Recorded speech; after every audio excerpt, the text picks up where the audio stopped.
Welcome to Manju cooking wonders. నేను మీ మంజు. ఈరోజు వీడియోలో స్ప్రింగ్ ఆనియన్స్ మసాలా కర్రీ చూపిస్తున్నానండి. ఇది చపాతీ రోటీలోకి చాలా బాగుంటుంది. ఈరోజు మా పిల్లల లంచ్ బాక్స్కి చపాతీ ఈ స్ప్రింగ్ ఆనియన్స్ కర్రీ పెట్టించానండి. చాలా బాగుంటుంది. మీరు ట్రై చేసి ఎలా వచ్చిందో కామెంట్ చేయడం మర్చిపోవద్దండి.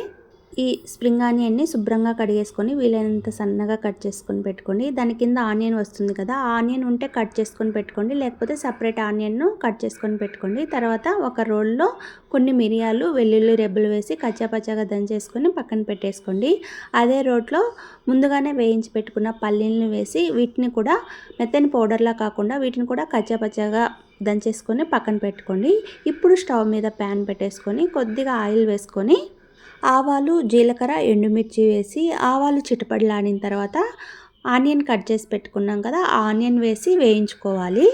ఆనియన్ మరీ ఎర్రగా వేయించాల్సిన అవసరం లేదండి. ఆనియన్ కాస్త మెత్తబడిన తర్వాత పచ్చిమిర్చిని కూడా వేసి వేయించుకున్న తర్వాత ఇందులో 1 స్పూన్ అల్లం వెల్లుల్లి పేస్ట్ వేసి పచ్చివాసన పోయేంత వరకు వేయించుకోండి. ఫ్రెష్గా దంచుకున్న అల్లం వెల్లుల్లి పేస్ట్ అయితే చాలా బాగుంటుంది. ఇప్పుడు మనం ముందుగా దంచి పెట్టుకున్నాం కదా మిరియాలు, వెల్లుల్లి, ఆ వెల్లుల్లి పేస్ట్ వేసి ఈ నూనెలో బాగా వేయించండి. ఆ ఫ్లేవర్ ఈ కర్రీకి చాలా బాగుంటుంది.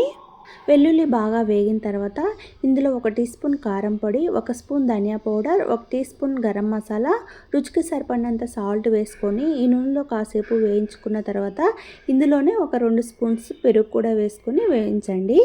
ఈ మసాలాలు ఈ పెరుగులో బాగా మగ్గిన తర్వాత ఇప్పుడు ఇందులో మనం ముందుగా కట్ చేసి పెట్టుకున్న స్ప్రింగ్ ఆనియన్స్ని వేసి 2 మినిట్స్ పాటు వేయించుకోండి. ఈ స్ప్రింగ్ ఆనియన్స్తో పాటు కొన్ని వాటర్ వేసుకొని వేయించుకోవాలి.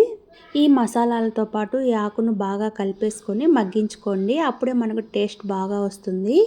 ఈ స్ప్రింగ్ ఆనియన్ కాస్త మగ్గిన తర్వాత మనం ముందుగా వేయించి దంచుకున్న పల్లీల పొడిని వేసి కలిపేసుకోండి.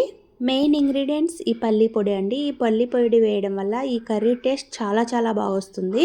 ఈ పల్లీ పొడి వేసి ఒక 2 to 3 మినిట్స్ పాటు కలిపేసుకొని స్టవ్ ఆఫ్ చేసి సర్వ్ చేసేసుకోవడమే అండి.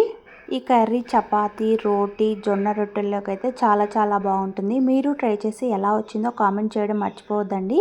ఇలాంటి సింపుల్ అండ్ టేస్టీ రెసిపీస్ కోసం మన ఛానల్ని ఫాలో